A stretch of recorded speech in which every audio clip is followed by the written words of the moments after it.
What is going on, my broskiis? My name is Toadskin. I am back again, here to bring you guys yet another One Piece Treasure Cruise video, and today we're going to be going through yet another guide video on the final Summer Paradise dungeon, being Perona. So without further ado, guys, let's get straight into the video.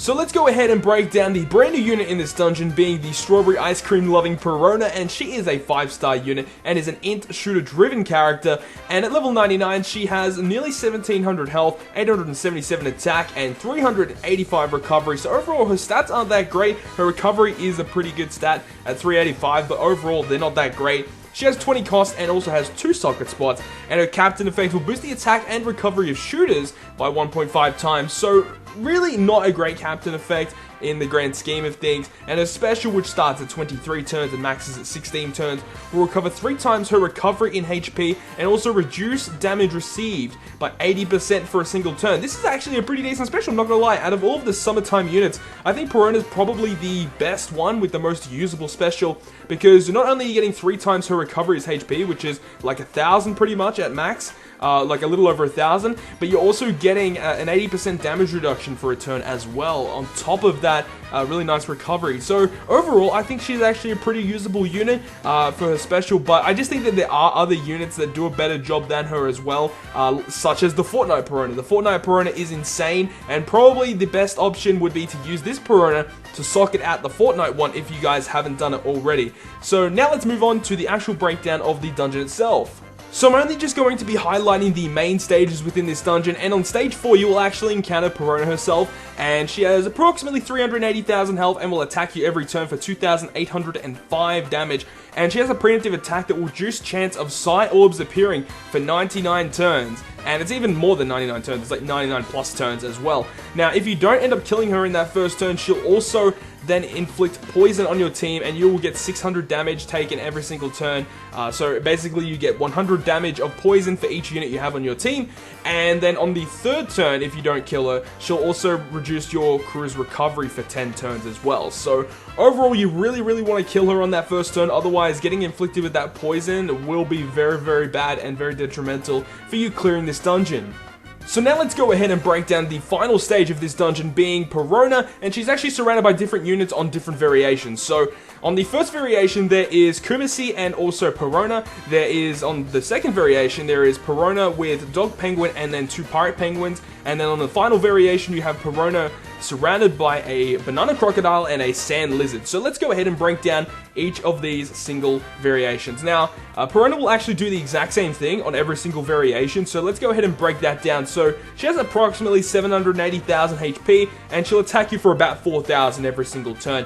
And she actually does a preemptive attack upon entering a dungeon, and she will preemptively despair your captains for 3 turns, and then change all of your units' orbs, except for units that are Psi units. If they are non-Psi, they will have their orbs changed to negative and then locked for 1 turn. But Psi units do not get their orbs changed or locked.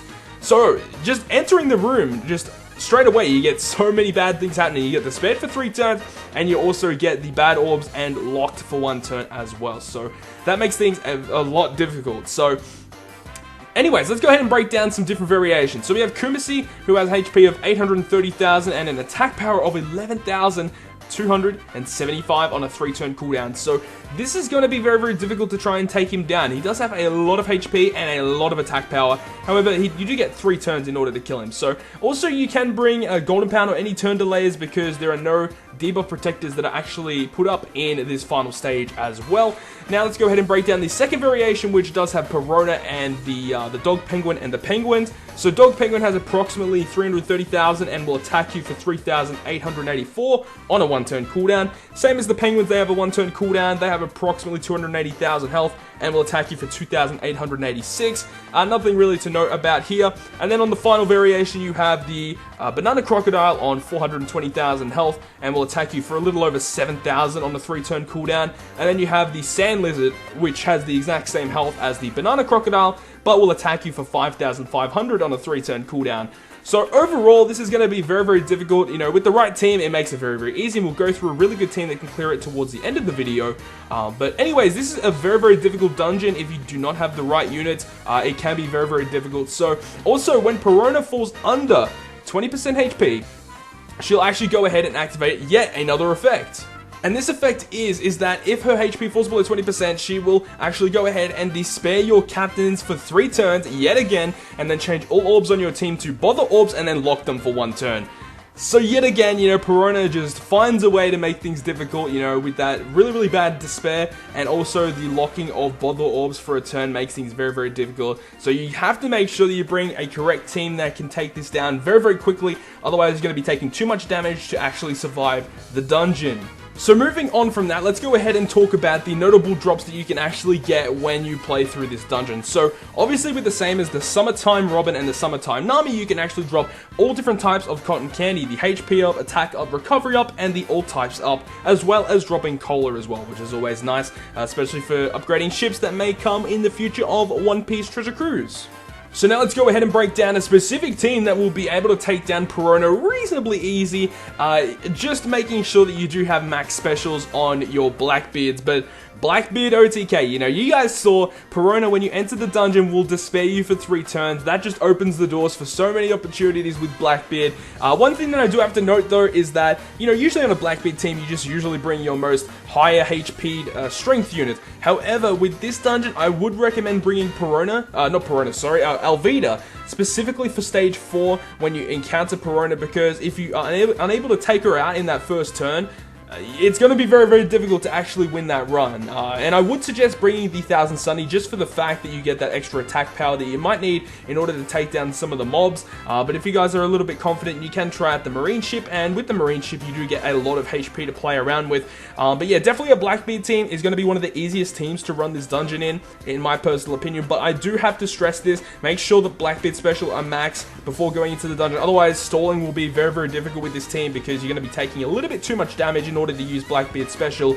to be very, very effective. Other notable units that you could bring as a leader would be like Log Luffy, of course, Rayleigh and Sengoku. They all work very, very well. And then for other units, you got like Garp as well, who gives 2 times attack and HP to Psy units. You got the Legend Strongworld Shanks, always a beast. You've also got access to not the regular Shanks, sorry, the rare recruit Shanks that you got closer towards the start of the game, and he works just as well.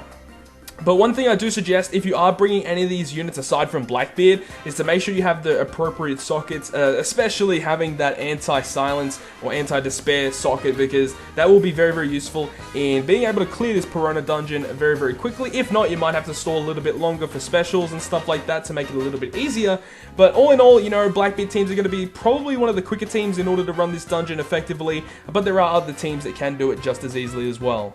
So that is going to conclude yet another One Piece Treasure Cruise video. I hope you guys have enjoyed today's video, and if you guys have enjoyed it, make sure to smack the like button down below. And if you want to stay up to date with all of the content that I post on my channel, including more One Piece Treasure Cruise content, then make sure to hit the subscribe button down below. But on that, guys, I will see you guys within the next video.